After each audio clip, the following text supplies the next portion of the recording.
তুফান প্রলয়ে তুফান আসে রে। Hey guys, welcome to my channel. আমি মহারাজান। এখন আমরা কথা বলবো যে তুফানের আনঅফিসিয়াল হিন্দি টিজার। বন্ধুরা, রিয়াকশান করবো এটাকে নিয়ে।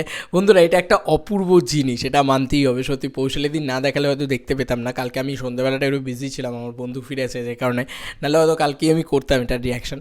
তবে ভালো লাগলো, বিশ্বাস করো। এক কথা একবার দেখেছি, আমার ভীষণ ভালো লেগেছে।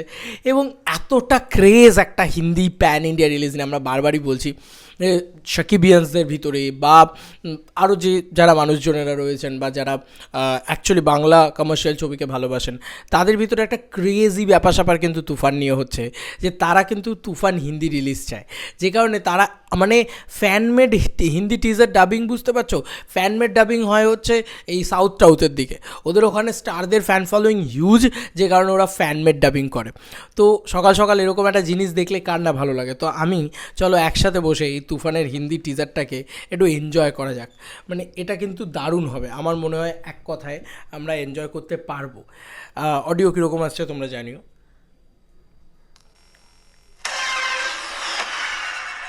वादा के मुताबिक आज से पूरा देश तूफान के कब्जे में होगा। वो जो चाहेगा मिलेगा, ওয়াও, जो দারুণ লাগছে, चाहेगा करेगा। দুর্দান্ত ডাবিং হয়েছে, এটা কিন্তু মানতেই হবে। उसके खिलाफ आवाज उठाने की हिम्मत किसी में नहीं होगा। বেশ ভালো ডাবিং হয়েছে, আমরা যদি দেখি। अगर इसका खिलाफ हुआ तो দুর্দান্ত লাগছে এই জায়গাটা। ওয়াও,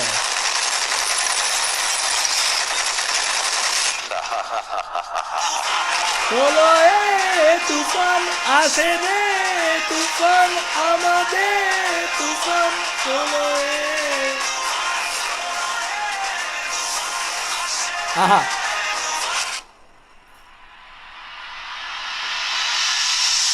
तूफान बहुत डर गए।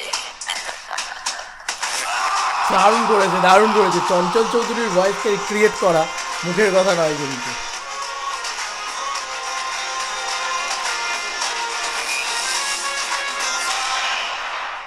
খুব ভালো হয়েছে, ভীষণ ভালো হয়েছে। ইভেন কি এরা এসভিএফ হিন্দি নামও দিয়েছে, মানে আমার ওটাই খুব ভালো লাগলো যে ওরা নাম দিয়েছে এসভিএফ হিন্দি এই চ্যানেলটার। এবং এই লিঙ্কটা পেলাম কৌশলীদের থেকে, তার ইয়ে থেকে একেবারে, তার কমেন্ট বক্স থেকে। তো তাদের মোটে 34 জন সাবস্ক্রাইবার। তো আমি বলবো যে প্লিজ চেক ইট আউট, এই জিনিসটা একবার চেক করো।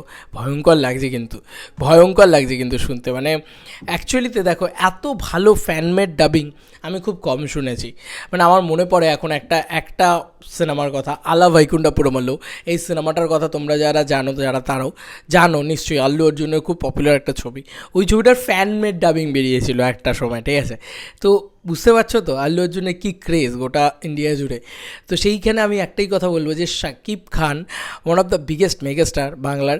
তো তার কি ক্রেজ আমরা এইটুকু শুধু বুঝতে পারছি যে, এবং চঞ্চল চৌধুরীর ভয়েস ডাব করা মুখের কথা এবং হিন্দির যে মানে ল্যাঙ্গুয়েজের যে ভাষা চয়ন, সেটা কিন্তু খুব ভালো হয়েছে। বিশ্বাস করো, দেখতে খুব ভাল লাগে যে তুফান ডারকে, মানে ওই জায়গাটা এত সুন্দরভাবে করেছে।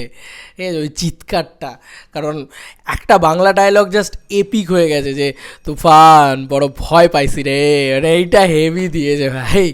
এই চঞ্চল চৌধুরী যেভাবে দিয়েছে, তার সাথে ওই হাসিটা, উফ মাগো, মনে থাকবে সারাকাল, মানে সারা জীবনে। এবং দুর্দান্ত একটা টিজার হয়েছে তুফান ছবিটাকে, মানে তুফান প্রজেক্টটাকে নিয়ে তো এক্সাইটেড না আমি। কেন এক্সাইটেড তার কারণ আছে, আমি তো তোমাদেরকে আগেও বলেছি যে রাইহান রফি বলে প্রচণ্ডভাবে এক্সাইটেড, তার সঙ্গে শাকিব খান দ্য মেগাস্টার পাওয়ার, সেই পাওয়ারটার জন্য এক্সাইটেড। এবং এরকম একটা টিজার হয়েছে, ব্যাং অন টিজার। তো এরপরে আর কি আটকে থাকা যায়? তবে একটাই কথা বলবো ভিডিওর শেষে, যে অডিয়েন্স কিন্তু চাইছে বস। আমি শুধু মেকার্সদেরকেই অনুরোধ করবো, মেকার্সদের কাছে যদি আমার এই ভিডিও পৌঁছয়, যে তারা যেন প্লিজ হিন্দি রিলিজটা করে। কারণ হিন্দিতে টিজার অলরেডি মানে এরকম ফ্যানমেড চলে আসার দরুন একটা জিনিস বোঝা যাচ্ছে যে অডিয়েন্স কিন্তু চাইছে, দর্শক কিন্তু প্রচণ্ডভাবে চাইছে যে এই ছবি হিন্দিতে রিলিজ করুক। তো আমার খুব ভালো লাগছে যে এই বিষয়টা, কারণ এটা দর্শকের চাহিদার জন্যে, অডিয়েন্সের চাহিদার জন্যেই কিন্তু এরকম ফ্যানমেড ডাবিং হয়। কোনো মানে বাংলা ভাষার ছবির আজ অবধি এত কোনো হাইপ হয়নি যে ছবির ফ্যানমেড ডাবিং হবে। ঠিক আছে, ফ্যানমেড ডাবিং হওয়া অত ইজি নয় কিন্তু বিষয়টা, ঠিক আছে? তো এটা একটা হিউজ ক্রেজি বিষয়পত্র। তো না, আমি ভুল বলছি, হয়তো বাংলা ছবির ক্ষেত্রেও হতে পারে কয়েকটা ছবি, যেরকম আমি ইউটিউবে দেখেছি খোকা 420 হোক, দেবদারি ছবি, বা জিদ্দারও কিছু ছবি আছে বোধহয় যেগুলো ফ্যানমেড ডাবিংয়ে আছে। তো ফ্যানমেড ডাবিং কিন্তু খুব হাই ক্রেজি ছবিগুলো যেগুলো, সেগুলোরই হয়। তো আমি এইটুকুই বলবো যে প্রচণ্ড ক্রেজ উঠেছে তুফানের, এটা বোঝা যাচ্ছে। তুফানি একদম বিশাল, মানে বাওয়ালি ক্রেজ যাকে বলে সেটা উঠেছে বলেই কিন্তু সম্ভবত এই রকম জিনিসপত্র হচ্ছে। তো ওয়েট ফর ইট, আমরা তুফানের জন্য ওয়েট করি। তুফানের আজকে একটা অফিসিয়াল পোস্টার আসবে সম্ভবত, সেটা নিয়ে আমরা পরের ভিডিওতে কথা বলছি, বা পরে কোনো ভিডিওতে কথা বলছি। তো চলো, এই ছিল এখনকার মতো ভিডিও। চলো বন্ধুরা, নতুন কোনো ভিডিওতে দেখা হবে। বাই।